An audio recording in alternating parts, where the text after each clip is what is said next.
If you're using AI agents to write code for anything important, there is one thing that matters more than anything else: testing. Tests used to take a long time to write, but with AI agents, that's no longer true. Without tests, agents have no way of knowing if the code they wrote actually works, and more importantly, they have no way to verify if the code they wrote broke anything else in your codebase. So in this video, I'll show you exactly how I test code when working with AI agents. We'll look at what to test, what to skip, and we'll also build a feature live together using test-driven development and Claude Code so that you can see the entire workflow end to end.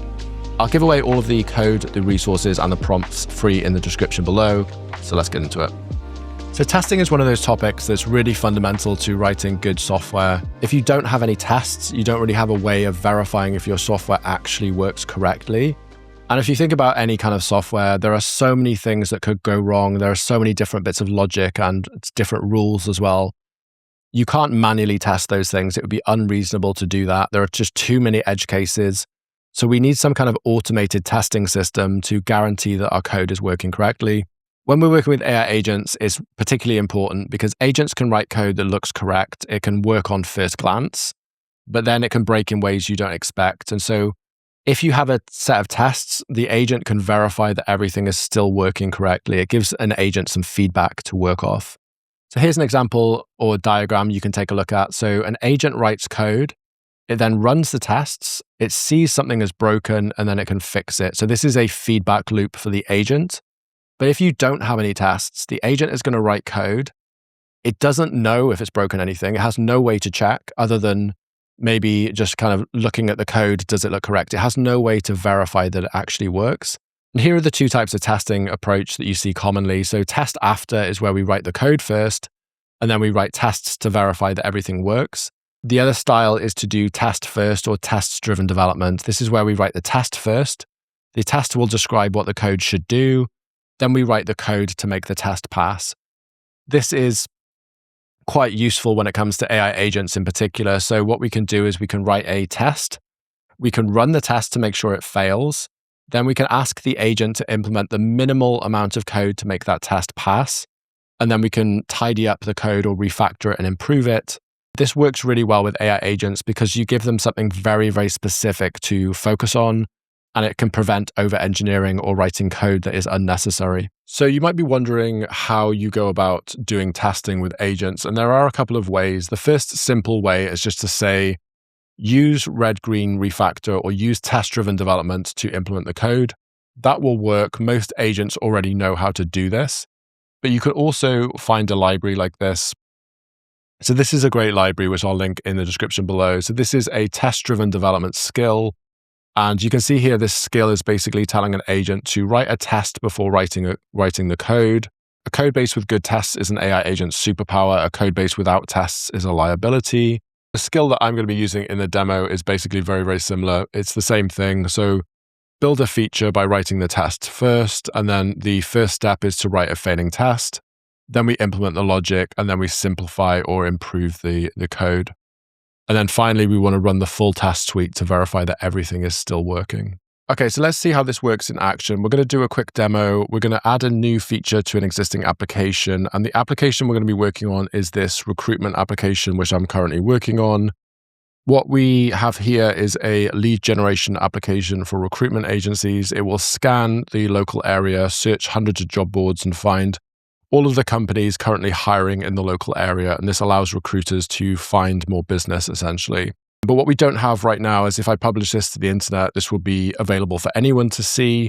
So we need to add some kind of login system to this application. So the application we have here is made up of two parts. We have a backend, which is written in Python, and then we have a front end, which uses Next.js and TypeScript.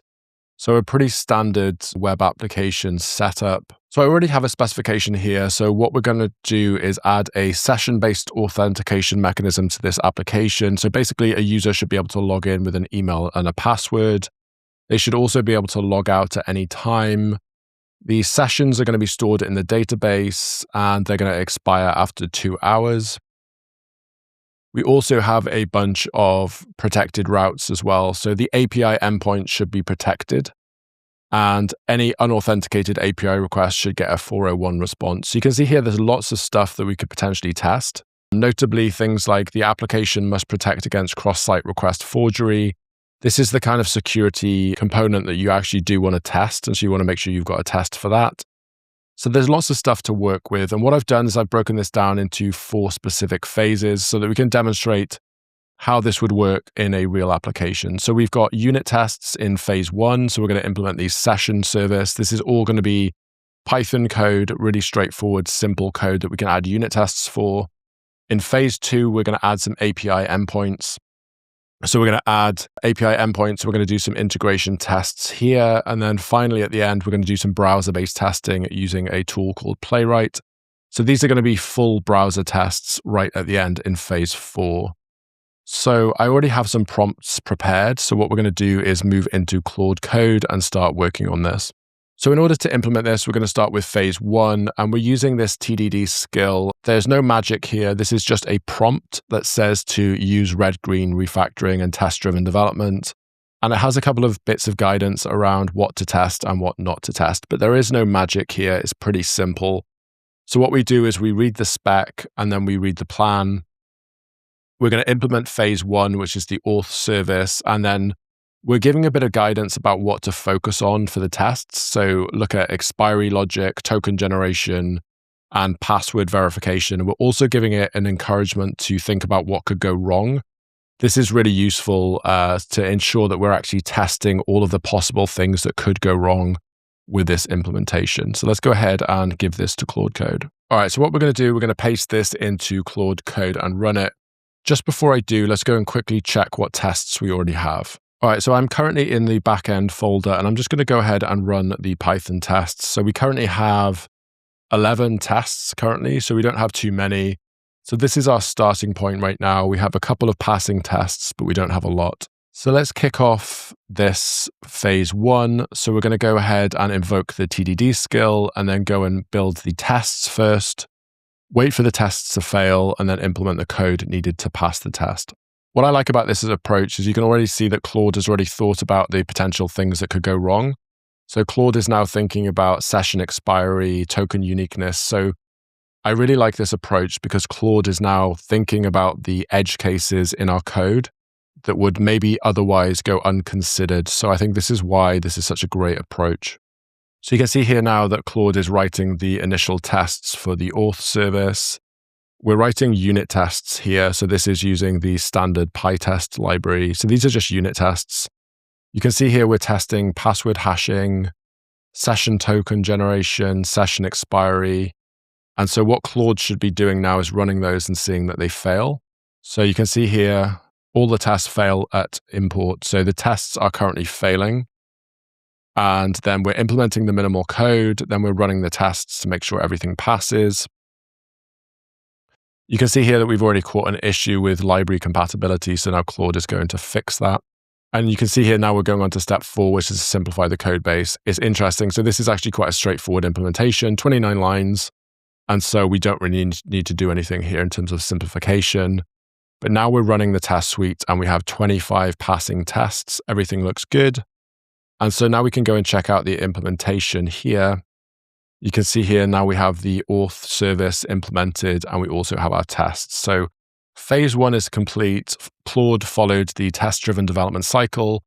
But what we now have is not only do we have working code, we have a set of tests that we can use now going forward, and we can rely on these tests to ensure that our application code is correct. Just one more thing before we move on, and this is a really important point that's worth thinking about. One of the things I found is when doing test-driven development, so if you use any of the libraries on GitHub, you might find that the tests that Claude writes don't make sense. And so what I mean by that, we might have additional tests that are testing library functionality or things like that. So what I found useful is to go and review the tests before we move on to the next stage. So I'm going to say, review the current tests. Do they all make sense? Is there anything to fix? So this is just making sure that the tests we wrote are necessary and they're covering all of the edge cases. Often I found the first time through, we have working tests, but they maybe are redundant or we have too many tests, etc. So let's take a look at here. You can see here that we've already identified some problems. So I'm just going to take a look at these. So the test token contains no user data, tests the wrong thing. Okay, that's kind of interesting. So you can see here, even if you're following one of these frameworks off GitHub, even if you're downloading the superpowers framework or whatever it is you're using, it is important to remember that these agents make mistakes. And so it's always worth reviewing the tests as well as reviewing the code as well. Okay, so this is a lot better. We've caught some issues, so I'm happy with that. And again, I think it just goes to demonstrate that it doesn't matter whatever framework you're using. If you're using a test-driven development skill that you pulled down from GitHub, whether that's the Superpowers framework or some other flavor of the month GitHub project, these agents still make mistakes. It doesn't really matter how good your prompt is. There are often some mistakes when you go and review the tests. So this is always a useful step. Okay, so now we've done that, let's go on to phase 2, which is where we're going to add integration tests and build out the API endpoints.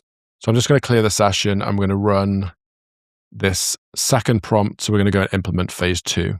So now we should just go through the same cycle as we did before, where we implement the tests, we watch them fail, and then we implement the code afterwards. As usual, Claude has now read up on the project, has gathered its context that it needs, and it's going to start the TDD cycle. I can already see a potential issue here with the plan. It looks like we're using SQLite as a dependency, and this application is currently using PostgreSQL. So even though the to-dos here make sense, we probably want to go and correct this afterwards because we want to use the same database for our application as we do in our tests because we're more likely to catch issues that way. So that's something we need to fix afterwards. So you can see here, we're adding these new additional tests. So now we're testing the endpoints. And unlike the unit tests before, we're now actually doing integration tests where we're calling the actual API endpoints. You can see here, we're making HTTP requests to the actual endpoints and then verifying that the status codes that we're getting back are correct. So now we're running the tests to make sure that they're all passing. What I really like about this is how repeatable this methodology is and how consistent the quality you get is when you're using this test-driven development flow.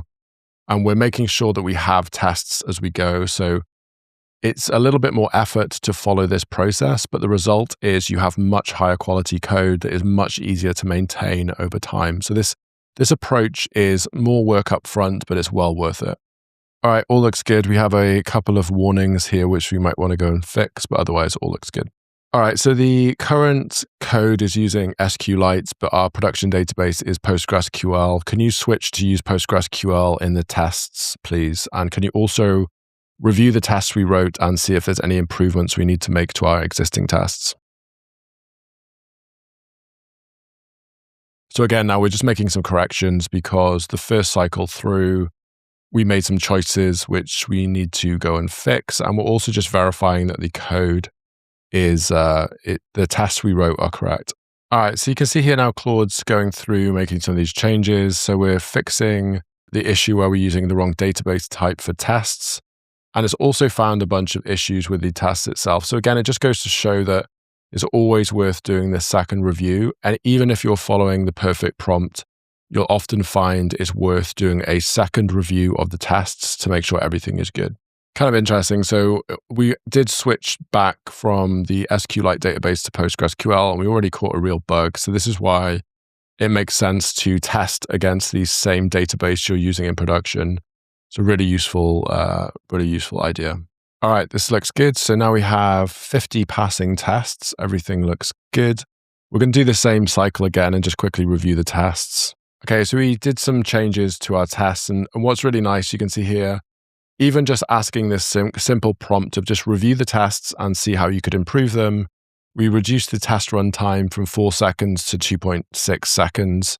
So this is great. We've improved the speed of our tests and the quality just by doing that one thing of asking Claude to review the tests.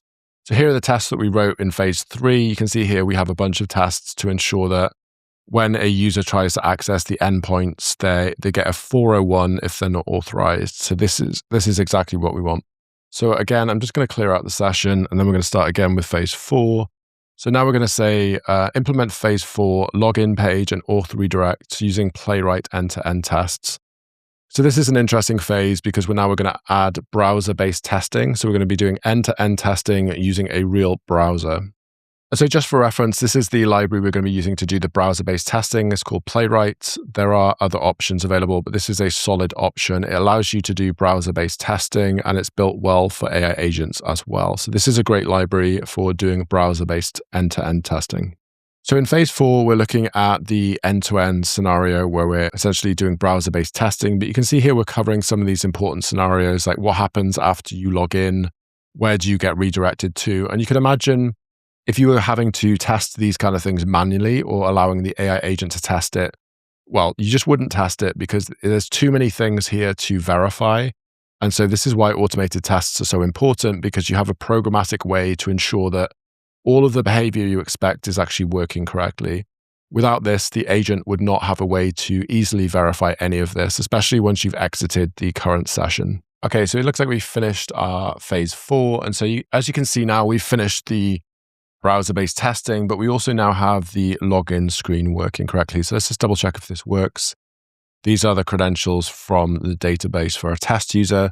So you can see this all looks correct now. We have a logout button, and we're not able to access any of this data unless we are logged in. So if we log out and try and access any of those pages, you can see now we're redirected. So it looks like everything is done. We have our browser-based testing, we have our unit tests, we have our integration tests, and we use test-driven development to build this entire feature. Okay, so now that we've finished, let's just do another quick check and make sure all of the tests are passing. All right, perfect. So every test is now passing, and anytime we make any changes to any other part of our code base, we now have a good set of tests to make sure that if we introduce any regressions or issues, we have a test suite that is going to catch those issues. So the next time we break anything, our agents will be able to self-correct and fix it. So this is all looking good and everything is done. So a final reflection is that testing is a critical part of developing high-quality software. Now that we have AI agents, there's no reason not to write tests because it's so quick and easy to add tests to your code base now. Having tests will give your agents something concrete to validate against, and it will give the agents a feedback loop that is really, really important in ensuring that they're not breaking things as they're making changes to your code. If you have any questions about the video, let me know in the comments below. I'd love to hear them. Thank you for watching. If you enjoyed the video, remember to like and subscribe. If you're interested in these topics, I also run an AI engineering community. I will link it in the comments below. Thanks again for watching. I hope you enjoyed the video, and I'll see you in the next one.